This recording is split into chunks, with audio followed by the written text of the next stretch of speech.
And welcome to episode 7 of the Dolphin Pod here on CSI Sportsnet. It has been quite some time since our last episode, as we last brought you an episode of the Dolphin Pod back in early May as baseball was wrapping up their season amidst a late playoff push. They came up just short, and that brought the athletic season to an end at the College of Staten Island in May. But we are back for the start of the 2023 athletic season, and here at the College of Staten Island, we just concluded both our men's and women's soccer home openers. We have a bit more to talk about that occurred after our last baseball games. I know my guests are excited to talk about that as well as today's action. I welcome to the show for the first time Andrew Rotundo. He still needs a headshot on the Sportsnet landing page. Marquise left for vacation right as Andrew was on his way down to the office. So, Andrew, you will have to wait at least another week. Yeah, I still have that silhouette up on the webpage, so definitely want my picture up there. I've been here now. I'm going on year 3 here, so, you know. The silhouette certainly beats the Rangers logo we were going to give you. Had the Rangers pulled out their series against the Devils, we actually joked about it on the last episode of the Dolphin Pod, and one of my guests on that last episode of the Dolphin Pod was my second guest here today, Nick Bivona. Welcome back. Yeah, it's great to be here for my second episode, I should say. But overall, a quick summer overall for CSI. You know, it feels like yesterday we recorded that last episode at the baseball field, but now we're back here today for soccer. Great day overall for CSI. They were able to get the win in the men's game. They tied in the women's game. Should be a great season for both of them. Soccer giving us a lot to be excited about this season here today in the home openers for the women's soccer team and the men's soccer team. But before we get there, there's something I have to talk about from a few months back. We haven't had an episode of the Dolphin Pod since early May, as I mentioned before. And since then, we had 2 monumental intramural contests. Students against faculty and staff. If you missed it, shame on you. Talking to you, Andrew. Yeah, I was across the country. I know Nick can speak to this. And, of course, Sal Caruso, as always, doing a great job. Great atmosphere. Food post-game. We had 2 good games in terms of numbers. Unfortunately for the students, the results weren't so good. Nick, I left with my WWE title after both games. I'm still unbeaten in faculty staff contests. But why don't you talk about your experience at the games? Overall, another great experience doing those faculty and staff games. We had the football game pretty much. I don't want to, say bad stuff about the students, but pretty much a blowout win. It really, I think we put up 50 points in that game, no? If I'm not mistaken. We were close. The students overall had a great experience at that game as well. And then we had our softball game, and that was unfortunately for the students, another blowout win for the staff. Overall, we had a great experience. Sal tried to help the students hit a home run, and Marquise, to his credit, tried to make a home run catch, but he just looked at it. He's like, nope. Overall, staff wins again. We're still the champions until proven otherwise, and we'll look to run it back this year. This is my platform, so I have the opportunity to gloat in the football game. Receiving touchdown, rushing touchdown, passing touchdown, pick 6. Yep. How did I get a rushing touchdown in a flag football game, you ask? Laterals right on 4th down. I took it to the house. My opportunity to hoist the WWE Championship up high in the end zone. It was a great time. And I presented you with the title when you scored, too. You did, and I appreciate that. We had a great time at the faculty staff games over the summer, but that's not all that happened over the summer. Now, you have to fast forward a couple of months, but Andrew can speak to this. He was in attendance for CSI night at the Staten Island Ferry Hawks. Dolphins baseball head coach Mike Morrow, of course, an assistant on the Ferry Hawks coaching staff, and he was presented with the Hero of the Game Award, courtesy of the Ferry Hawks. So that was great to see.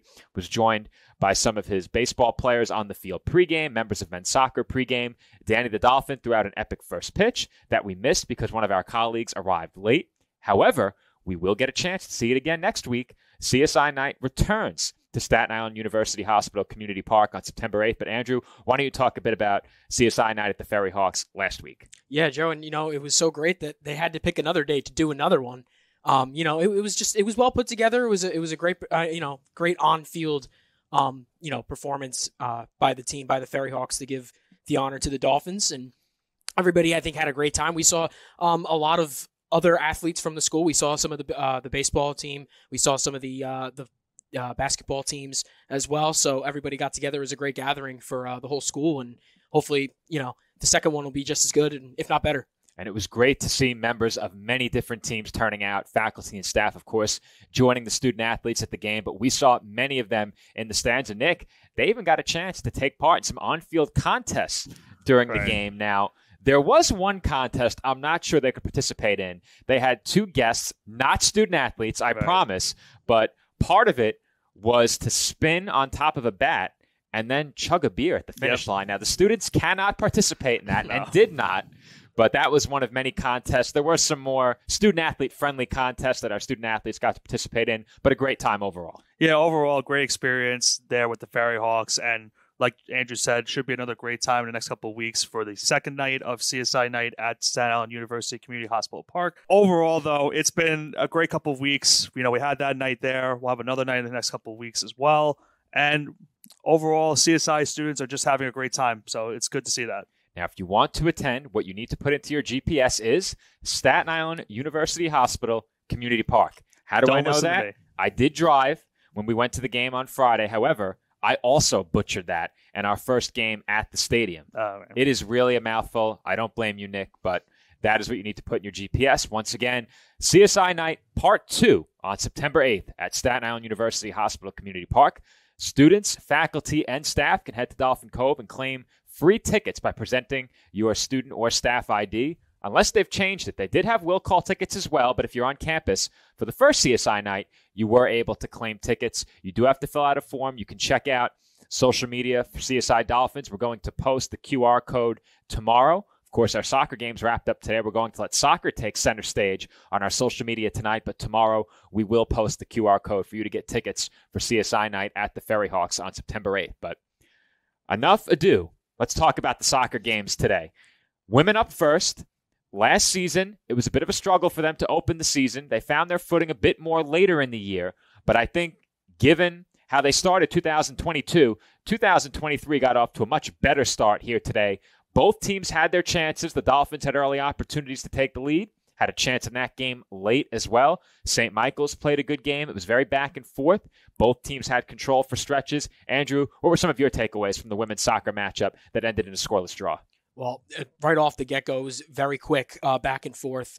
That ball was flying. Everybody was in every which direction, and it's surprising to me that game ended in a scoreless tie. It's surprising to me that the first half ended in a scoreless tie, to be honest, because there were just so many chances on both sides, and to me, it was a goaltender's affair. It was a defensive affair.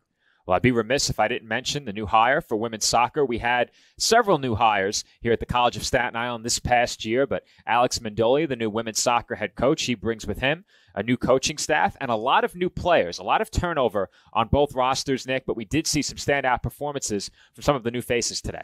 And I think that's really going to be, the key for CSI as the season goes on. They're going to need these new faces to get in there and make sure that they can get some opportunities, whether that be in the offensive scheme of trying to get goals or just defensively overall. They had a really good defensive game plan today. They were able to hold them to no goals. CSI, though, could use a lot more shots on goals. We saw in this game today, only had 2, but this is a long season, so they have a great opportunity to get those shots on goal and get some team chemistry with these new players that they have.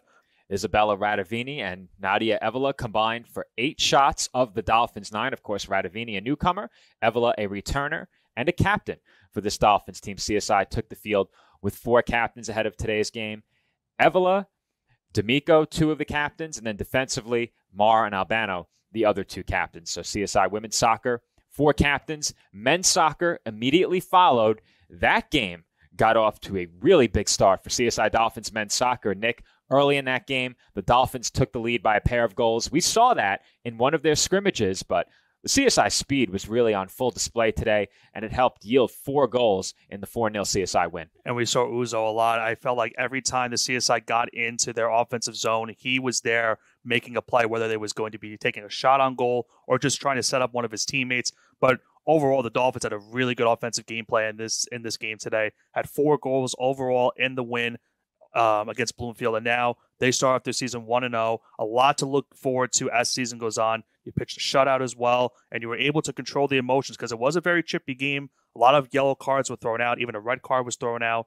But the Dolphins were able to control those emotions overall in the game today, get the win, and now move on to the second game. And that is a great point you make, Nick, and Andrew perhaps can talk a bit more about it. A very physical game. We had the official come up and confirm how many cards there were. There had to be at least 8 to 10 cards issued in that match today. A very physical match. The Dolphins maintained their composure. And you said it, Nick. The Dolphins, with a great offensive game plan that they executed in this game, they had 4 goals. They certainly could have had more than that. So many great scoring chances for the Dolphins in this game. It was a very impressive effort for them. And I think given how they played against Bloomfield last year, winning 1-0, to improve by 3 goals over a non-conference opponent that they've met now the last 3 seasons has to be a very encouraging sign for this team to open up the season. Yeah, and you can't ask for a better start than that. I mean, they had the Bears pinned for most of that game, and the Dolphins just kept coming and coming in droves. You know, they just kept coming in waves, and they were not stopping at the Bears, and it showed on the scoreboard 4-0. What a way to start the season. You just can't ask for anything better as far as team chemistry goes, moving forward, game 1. After that, you just keep building off that. And the last time that we were here on the Dolphin Pod, we were talking CSI baseball and their playoff aspirations. For CSI soccer, their path to the playoffs becomes a bit more clear this season, as now, instead of only 4 teams qualifying for the ECC playoffs, the ECC will qualify 6 teams. Given the new format, the Dolphins would have been the first team out last season. And Nick, we saw a lot to like from the Dolphins today. What stood out to you the most that will help the Dolphins outlast the rest of their conference foes and ultimately make a push toward the playoffs this season? I think it's going to come down to keeping those emotions intact and making sure that you get those opportunities on the offensive side of the ball. We saw a lot of that in that game, and they were able to set up some good passes. And you're right, had a lot of opportunities to set up even more goals as the game went on. But they'll take the 4 either way. If they can continue to get those opportunities, play a good defensive front, and overall control the emotions, as I mentioned, they have a really good opportunity to make the postseason this year. And we saw it with the basketball teams last year. They had a lot of good fun in those postseason runs. The soccer team would like to do the same. And we saw something else today in addition to the goal scoring by the men. We saw a couple of clean sheets in goal. Scoreless tie, obviously. Clean sheet for Brianna Dorr, who made 7 saves. Amari Thompson wasn't tested much until late in the game against the Bears. They did have a shot early that contacted the post. At the time, it was a 2-0 game. Thompson perhaps forcing that shot to travel wide, but nonetheless, clean sheets from both Dolphins goalkeepers. Thompson and Dorr both in their second seasons with the team. How big can they be in a push for the playoffs for this Dolphins squad? Well, you got to give it to Thompson too. It's really hard as a goalkeeper, and this goes for sports of all kinds with goalkeepers, as far as hockey, soccer. It's really hard to stay sharp when you're not seeing all that action, to start off the game, and then all of a sudden you're seeing all this action, and you're getting it piled on, and it's really hard to stay sharp through all that and to stay sharp through the full game. And you got to give it to Thompson for staying that sharp throughout the full game and keeping the shutout alive. And you're absolutely right, Andrew. Late in that game, they challenged Thompson a couple of times in the closing minutes. The Dolphins also challenged Purple Knights goalkeeping a couple of times in the last 10 minutes of the first game. So both goaltenders, one on each side, of course, Thompson for the Dolphins and the goaltender Jenna Braun on the other side for St. Michael's, they were tested late in the 2 games today, and they did a good job to keep goals off of the scoreboard. Now, don't want to get ahead of ourselves, but we do have more playoff potential coming up. Of course, the next season to start will be cross-country, track, and field. They've pushed back the start of their season until September 24th. Swimming and diving will get started in mid-October. But, of course, in terms of East Coast Conference playoffs, we have basketball. We don't know that much about the new crop of talent yet for these basketball teams, but we'll tease ahead to perhaps what our next edition of the Dolphin Pod will entail. Let's talk a bit about basketball. They do have the only East Coast Conference playoff experience of the varsity sports, of course, esports, a big championship winner, multiple-time championship-winning program, CSI Esports. Can't forget about them. We do intend to have a conversation with Alberto, but he's been dodging us here on the Dolphin Pod. He's a tough man to lock down for an interview. Very popular guy, hard at work, balancing the budget and making sure that the cash flows here at the College of Staten Island. But all kidding aside, esports has done a great job. We'll talk a bit about basketball. Of course, we have cross country getting started, track and field a bit later, swimming and diving. But for us here on Sportsnet, the 3 of us have extensive commentary experience covering basketball. Nick, what are you most looking forward to come basketball season in a couple of months? I think overall for these 2 teams, you're looking at some of the guys that are returning and even the girls, they need to step up in more, even bigger roles than they did last season. You look at guys like for CSI overall, you lose Chris Velasquez this year. That's a big loss on the offensive side of the ball, and he's your point guard. whoever can step up in that role and give the Dolphins an opportunity on the men's side, that's big for them overall, trying to get back into the postseason. For the women's side, it's really going to come down to this. You lose Gia Esposito, another, true heart and soul of the team. Now you're looking for someone else to step up into that role for the Dolphins. If they can find someone that can plug and play into their offensive scheme and get something going on the defensive side, because we saw a lot of good defensive plays from both of those teams last season, I think the Dolphins will have another opportunity to make the postseason this year. Just going to really depend on who steps up next. Well, Nick, your memory does not fail you. We did celebrate Gia Esposito on Senior Day last year. She's coming back. She's enrolled as a graduate student. So the Dolphins will return their entire roster, right, barring any transfers. Now, the men's basketball roster has increased in size and stature. It's been told to me that some of their players have grown a bit in the offseason. The roster size has also dramatically increased. How important are those numbers for this men's team that late last season played some games with 7 active players, 8 active players? Yeah, and it's going to be big as far as health goes, and as far as just staying with the game. Having only 7 or 8 players to play the entire game is, that's going to get to them very quickly. You want to have that backup. You don't want to have that good bench to rely on in basketball, and that's what the Dolphins are going to have. And as far as physicality and size, like you said, we saw some of the tenacity that they have and the physicality, and if they can get more of that on the court and keep it in check, that could be big for them going forward. The Tournament of Heroes for men's basketball and the Women's Basketball Conference Challenge will tip off on the weekend of November 10th. So be sure to join us here at the Tank for that and to tune in live on CSI Sportsnet. Now, there's a reason that I jumped over swimming and cross country, and I'm now going to circle back. First, with cross country, there's been a lot of transition going on with the program. Akil St. Louis returns to the College of Staten Island as the new head coach. We are still awaiting an official roster for cross country. Their schedule is available over at csidolphins.com, so you can check that out now. More information to come on the cross country track and field program on our next episode of the Dolphin Pod. However, we're saving swimming and diving for last because a change was announced over the summer. Right after our season concluded here at CSI, it was announced that swimming and diving will now be a part of the Northeast 10 Conference. So big news for them, as the Dolphins did host the CSI Invite last year. That included participants from the NE10 and from the ECC. But this year, the Dolphins will participate as part of the Northeast 10 Conference, and that gives them a Division II conference to call home, something that's huge for them. Of course, I've been involved in covering the Mets championship, but it's great to see that big news for the program, now part of the NE10. Moving up and getting into that type of a schedule is huge, and now getting more of these opportunities as you keep moving on up and getting even better competition potentially overall. So for CSI, it's now really going to be seeing on the next couple of months how they do with this new level of play and how they, go up against these, competitors, and if they can, get up to the challenge and, fight the adversity.